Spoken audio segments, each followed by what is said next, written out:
11 अप्रैल 2011 को अरुणिमा लखनऊ से दिल्ली जा रही थी और ट्रेन में कुछ बदमाशों ने उनसे उनकी सोने की चेन छीनने की कोशिश की। अरुणिमा वॉलीबॉल चैंपियन थी। उन्होंने एक स्पोर्ट्स वुमेन स्पिरिट दिखाई और सोने की चेन देने से इनकार कर दिया। जब उन्होंने सोने की चेन देने से इनकार कर दिया, वह 4 से 5 लड़के थे। उन्होंने अरुणिमा को चलती ट्रेन से उठाकर बाहर फेंक दिया। यह तो थी एक बुरी चीज। इससे भी बुरा तो तब हुआ जब अरुणिमा को नीचे फेंका गया। उसी वक्त दूसरे ट्रैक से एक ट्रेन आ रही थी। अरुणिमा उसी ट्रेन से टकराई और जाकर नीचे गिरी। जब दोनों ट्रेन निकल गई, जब उनको होश आया, तब उन्होंने देखा कि उनकी एक पैर कट चुका था। आधा पैर जींस में था और आधा पैर घुटनों के नीचे लटक रहा था और दूसरी पैर की हड्डी टूट टूट कर बाहर आ रही थी। सिर्फ यही नहीं, ट्रेन के ट्रैक पर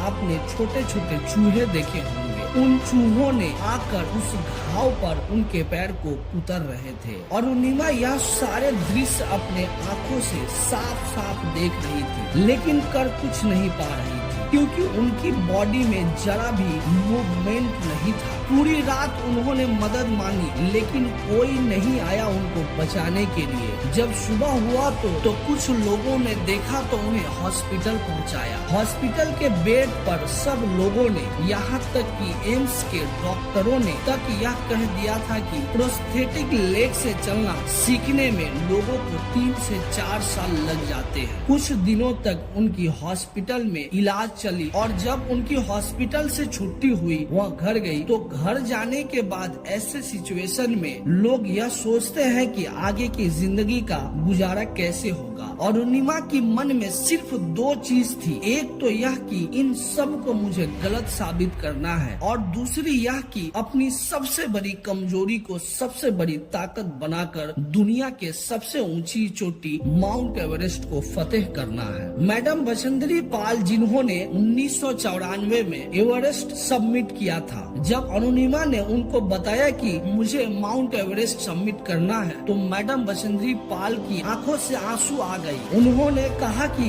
अरुणिमा, तुम इस हालात में भी यह सोचने की ताकत रखती हो। तूने अपने अंदर तो एवरेस्ट को फतह कर लिया है, बस अब तो बाहरी रूप से दुनिया को दिखाना बाकी रह गया है। और जब शुरुआत हुई तो आप मानेंगे नहीं, जहाँ पर लोगों को 2 मिनट लगते थे रोड हेड से बेस कैंप जाने में, वहाँ पर अरुणिमा को 3 घंटे लगते थे। और आपको यकीन नहीं होगा यह जानकर कि ठीक 8 महीने बाद बेस कैंप से सब साथ निकलते थे और टॉप पर अरुणिमा सबसे पहले पहुंचती थी।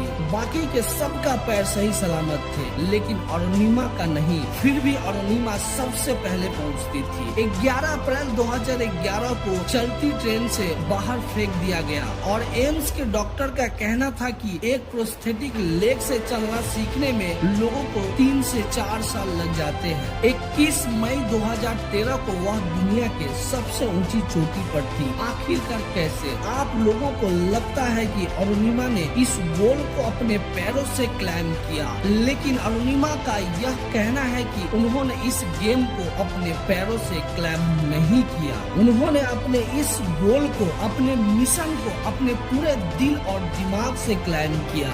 जब अरुणिमा रात को क्लाइम कर रही थी, क्योंकि रात का वेदर नॉर्मल होता है, इसीलिए रात को क्लाइम करना थोड़ा आसान होता है। तो जब वह रात को क्लाइम कर रही थी तो उनकी आंखें फटी की फटी रह गई। अंधेरे में उनकी जहाँ पर भी हेडलाइट पड़ती थी, वहाँ पर सिर्फ लाशें ही लाशें बिछी हुई थी। उनके अंदर से एक डर निकल रहा था कि जिस काम को करने के लिए निकली है, इस काम को करने के लिए यह लोग निकले थे और यह लोग यहाँ पर मरे हुए हैं, और इन लोगों का तो शरीर भी सही सलामत था, पैर भी सही सलामत था, इसके बावजूद भी यहाँ पर आकर मर गए। उनके अंदर से डर निकल रहा था और इस डर का सामना कर उन्होंने अपना एक कदम आगे बढ़ाया और इस कदम के आगे अपना एक कदम और रख दिया और धीरे धीरे ऐसे ही आगे बढ़ी। हिलेरी एवरेस्ट से थोड़ी नीचे जब अरुणिमा वहाँ पहुँची तो ऑक्सीजन का लेवल कम होने लगा। उनके शेरपा ने उन्हें कहा कि अरुणिमा वापस चलो, तुम्हारा ऑक्सीजन खत्म हो रहा है। अगर जिंदगी बची तो फिर से वापस आ सकते हैं। लेकिन अरुणिमा को पता था कि यह मौका उनको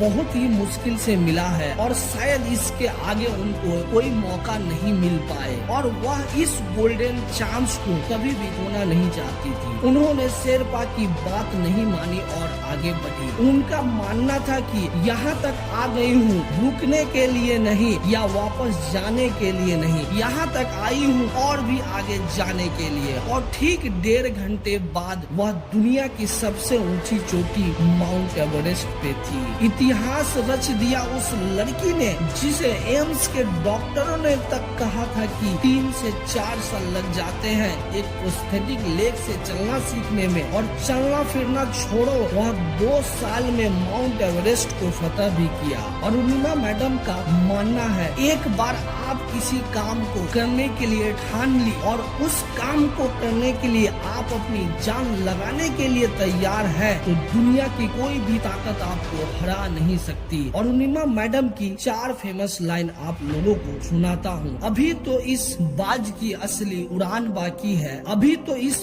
बाज की असली उड़ान बाकी है, अभी तो इस परिंदे का इम्तिहान बाकी है, अभी अभी लांघा है मैंने समुंदरों को, अभी अभी लांघा है मैंने समुंदरों को, अभी तो पूरा आसमान बाकी है। आज मेरे लाइफ का सबसे बड़ा सपना पूरा हुआ और मैं टॉप ऑफ द वर्ल्ड पे हूँ और बहुत खुश हूँ, बहुत खुश हूँ।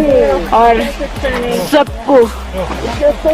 सबको ये मोटिवेशन देना चाहती हूँ कि हर आदमी अगर अपने लक्ष्य को बनाए तो वो कभी नहीं हार माने और वो अपने टॉप को, अपने लक्ष्य को जरूर पाएगा। पिंजरे को तोड़कर पंख खोलकर भर ले एक उड़ान, जिंदा उम्मीदों का लेकर जैसे रात तू बढ़ता चल,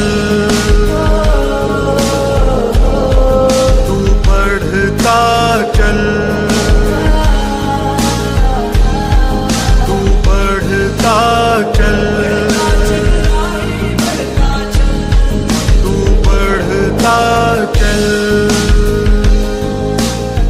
उम्मीद करते हैं दोस्तों कि यह वीडियो आप लोगों को बहुत मोटिवेट किया होगा। अगर मोटिवेट किया तो मेरी इस चैनल को सब्सक्राइब जरूर करें और वीडियो को दूसरे तक शेयर भी जरूर करें। अब मिलते हैं हम अगले वीडियो में, तब तक के लिए धन्यवाद।